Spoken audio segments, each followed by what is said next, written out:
castle. Yeah. The monuments are clearly visible, and we've linked them in this blue walk. Okay. The blue line is a walk 4 or 5 kilometers that you can do. It brings you past the main monuments, and then we can add small walks like this one, and this one.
had to bash down that huge front gate, then the inner gate, and finally the iron portcullis.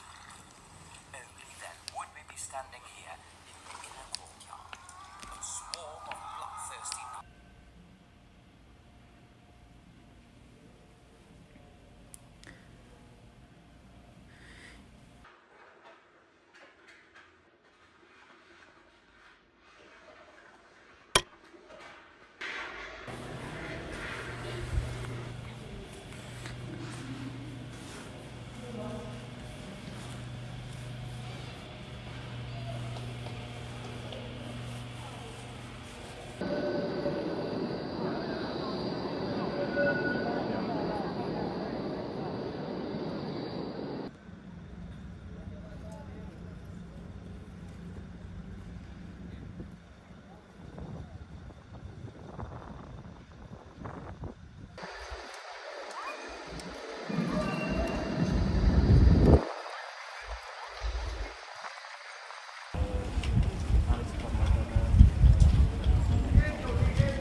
De centrale boodschap is dat een weerloos lam al het kwaad in de wereld overwint.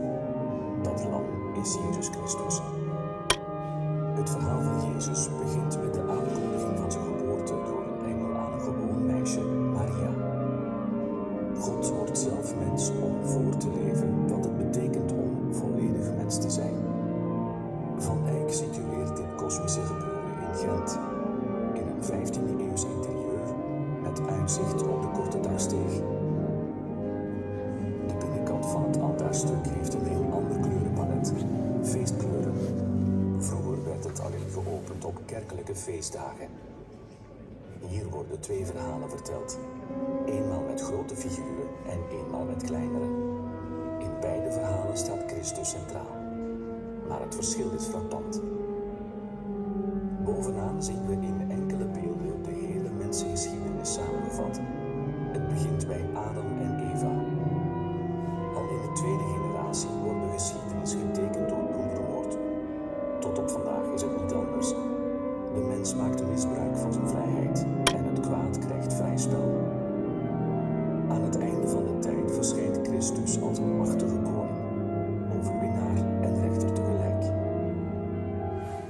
Onderaan wordt verteld hoe de overwinning in zijn werk gaat. Paradoxaal genoeg niet door macht en strijd, maar door de uiterste onmacht van een geofferd lam. Het is een bijbelsbeeld. Bij het Joodse volk stond het geslachte lam voor de onmacht om met God verbonden te leven en voor verlangen naar verzoening. In de kruisdood van Jezus offert God zichzelf. Hij heeft de mensen zo lief dat hij zich wegschept om het contact te herstellen.